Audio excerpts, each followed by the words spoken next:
How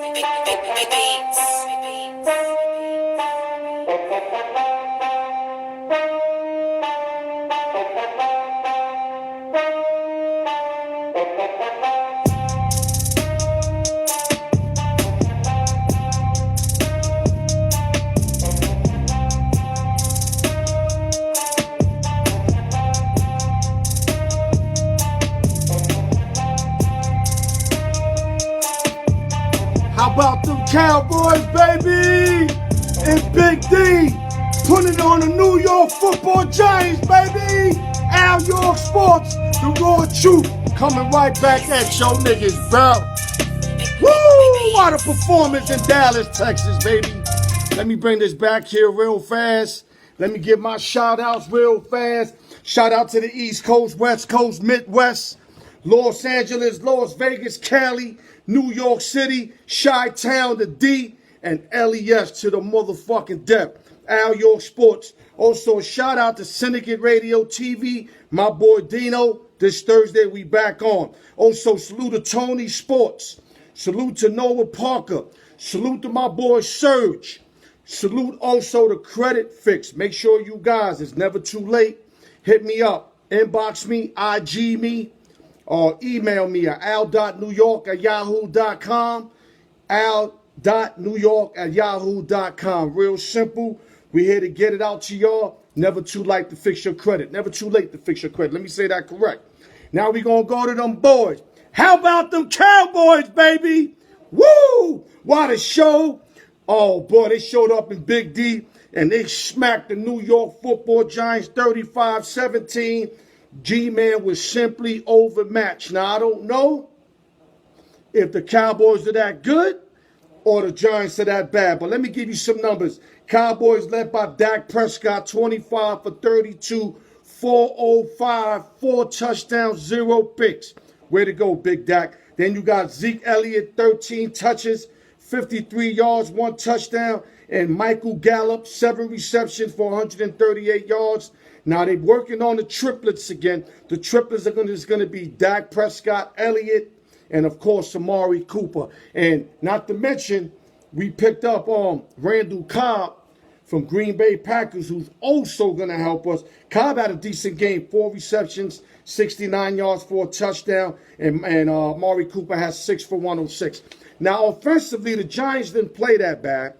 Led by Eli Manning. Eli Manning did his thing. Actually, Eli did all right. 30 for 44, 306, 1 touchdown, 0 picks. Saquon Barkley had 11 rushes for 120 yards, and Evan Ingram had 11 receptions for 116. Scary thing is that the Giants put all these numbers up, and we still smacked them. Salute to the Dallas Cowboys. Salute to an up-and-coming year. Hopefully this be the year where we could really make noise, and we can try to get to the chip as a unit. I don't think Dak Prescott can lead us to a chip without everybody contributing. Unlike what Tom Brady can do, Montana can do, and Aaron Rodgers can do, and also Ben Roethlisberger.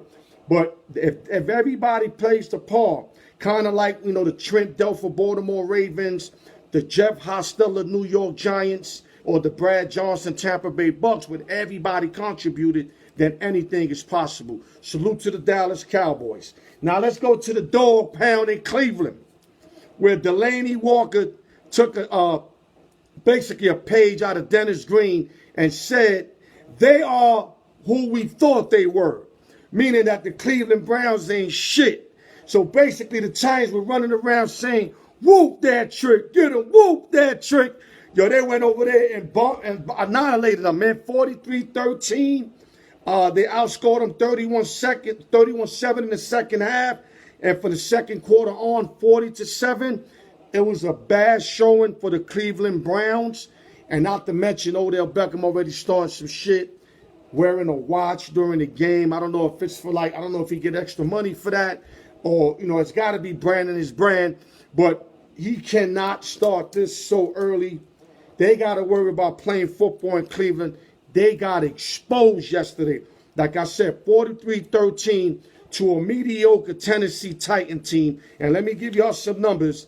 Marcus Mariota went 14 for 24 for 248, 3 touchdowns, 0 picks. Derrick Henry had 19 rushes for 84 yards and 1 reception for 75 yards. A.J. Brown, 3 receptions, 100 yards.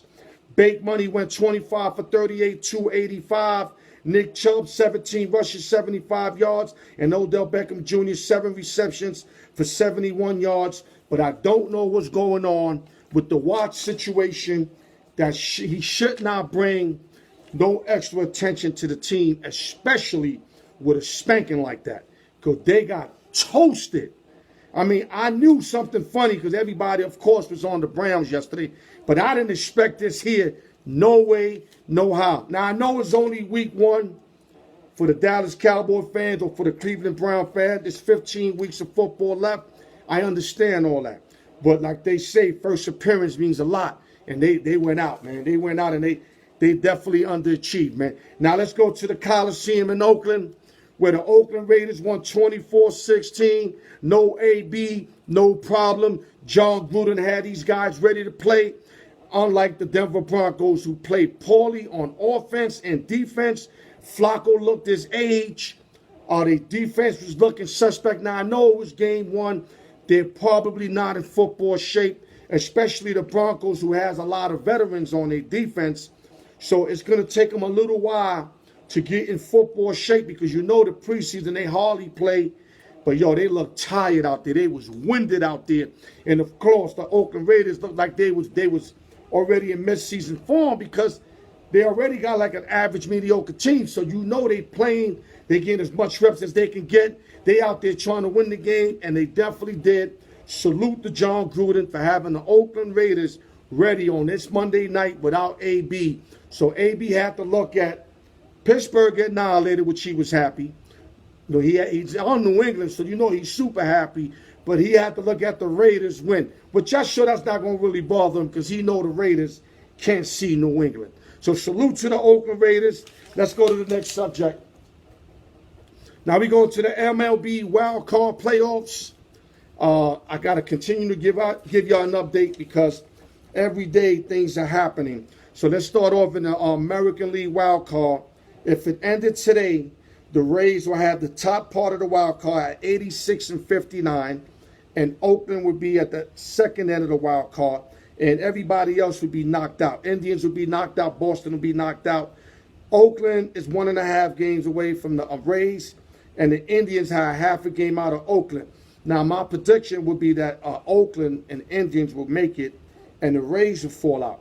But the Rays are playing good. 17-plus games left, and the Rays got basically like a 2-game lead on the Indians and a 1.5-game lead on Oakland. So this is going to go down to the end.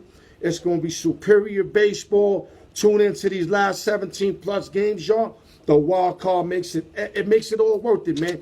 The baseball, by inventing the wild card game, has made baseball so much fun, and now it has so much meaning late in the season, unlike the past where teams were packing it up and there was a lot of garbage baseball. This wild card gives a lot of teams the ability to try to get in.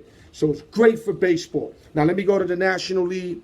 You got the Nationals. If it finished today, they got the top spot of the wild card, and the Cubs got the bottom spot.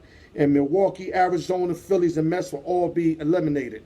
So the Nationals are 79-63. The Cubs are 77-66. So they basically 2.5 games behind the Nationals.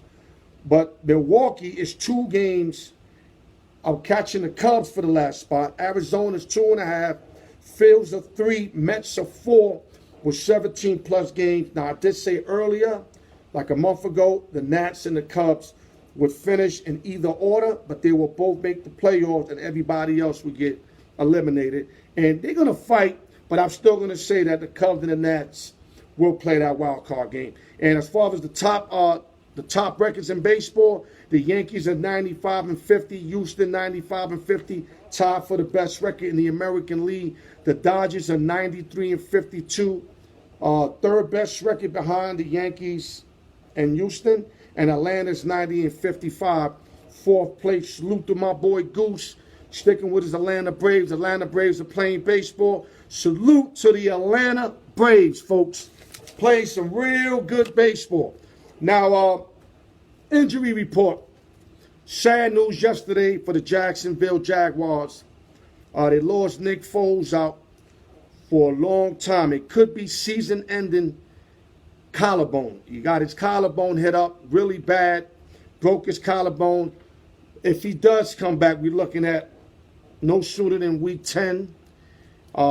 It's sad because they, with Nick Foles, if you took a future bet, you can easily have one with Nick Foles. Nick Foles, I think, could have kept them in contention. Though yesterday, I think they would have lost with Nick Foles or without Nick Foles. But I just thought that he was a great quarterback, good fit, for this type of team that got a defense. And now Jacksonville's back what they started from. Now they got to win with the backup, and it's just going to be disarray from here on out for the Jacksonville Jaguars. And another injury report, Tyreek Hill would also be losing a nice amount of time. But with Kansas City, they picked up Hardman, I think the rookie Hardman. They still got Robinson, and Sammy Watkins definitely playing to the level that we all expected out of Clemson. And, they got Kelsey. They got tons of weapons. Not saying they're not going to miss Hill, but if Hill can get back, let's say week 10, etc., and be ready for the playoffs, this is perfect for Kansas City because now you can get the Robinsons and the Hardmans more work, and, because Hill's definitely going to play basically every snap. So now you get these younger guys to get playing time, and I still think they'll be very efficient, though Hill is not there. Now, they better with Hill, but regular season, I think they could be as good. Playoff time, when you got these teams, pressing up, I think that's where Hill's going to be missed, but he will be back and should be back for the playoffs. The Kansas City Chiefs will continue to win some games and do their thing. And now as for Thursday, don't forget, me and Noah Parker. Noah's actually going to be out this Thursday. He had a baseball game he planned a long, long time ago. So it's going to be me. I'm going to see if I can get Justin Yu. I'm going to see if I can get one of my dudes, man. If I can't get one of my dudes, y'all know I can hold it down myself. But I'm expect y'all to, to hit me up with a lot of questions, tune in. And, just don't have me out here, talking that bullshit. Come in, let me do what I do, man. Hopefully I have somebody. Salute the Syndicate Radio. Like every Thursday, like I said, 1:30 Pacific, 4:30 Eastern. This week will be without Noah Parker. I'll have a feeling. If not, I'll hold it down myself. I'm still going to have the free picks for y'all. We went 2-1 last week. So 2-1, that's profits. Y'all need to tune in and at least pick up these free picks. If y'all don't like me or y'all don't like Noah, at least tune in for the free picks, man. It's free, man. And that's what a lot of y'all dudes like. It's free shit. And like I said, the Alyork Sports Show, nobody goes harder. I'm telling you right now, man, I'll take on whoever, whenever, man. I don't give a flying fuck, man. And like I said, man, though it was game 1, my Cowboys show up, man. And they made a present early. They let the league know that they here to stay, man. And Dak Prescott's playing for that contract. Amari Cooper's playing for that contract. So you're going to see a lot of good football come in Irving, Texas with the Dallas Cowboys, baby. Salute to everybody. Thank you for tuning in to the best viewers in the game, to the best dude giving it to y'all. Love y'all. Alyork Sports, the raw truth, baby. Stay up. I love y'all motherfuckers, man. 1.